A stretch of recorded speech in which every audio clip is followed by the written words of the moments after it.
Hi, Dave from Random's Physio with Nathan. So what I want to talk to you today is we're going to look at how to do the bird dog exercise. This is a sort of core strength exercise that's been certainly popularised by Stuart McGill and Co. It's really good for, especially people that have had like a flexion and tolerant back pain, sort of disc related.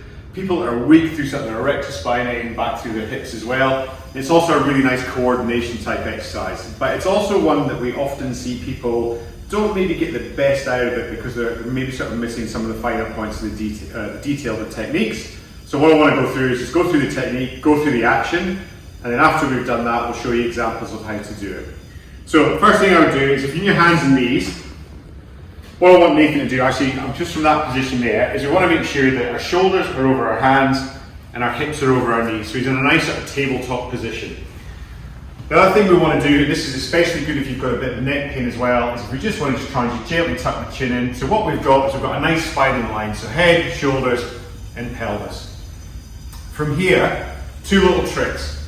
What I want Nathan to think about is from his armpits, is just gently squeeze him, like he's protecting his arms from being tickled.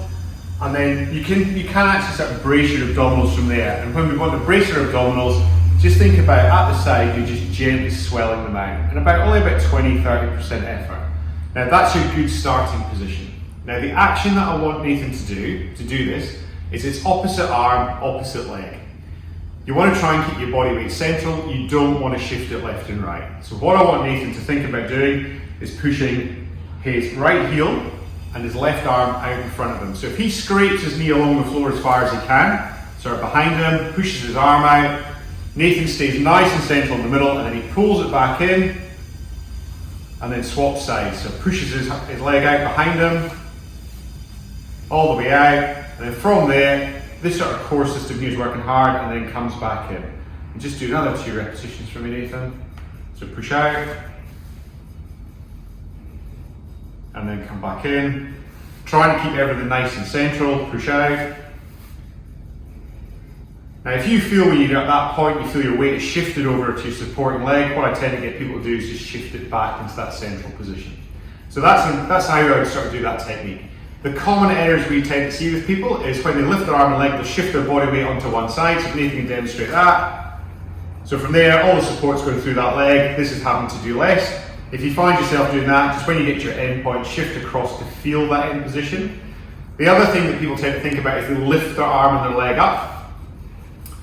They hinge their back and this starts moving, so we're not quite getting the right movement. What you're really thinking about, and this is why it's nicknamed the bird dog, is you're trying to make yourself as long as possible. So the cue I would use for that is think about pushing your knee along the ground as long as you can, push your hand along the ground, and then what you'll find is your arm and your leg will come off anyway, and you get that nice length about it. So that's really how you start doing the bird dog exercise. Hope that's useful. Next coming up, you'll see a whole load of pointers on how to do the techniques and variations for you. Thanks for watching. Remember to click and subscribe. Bye-bye.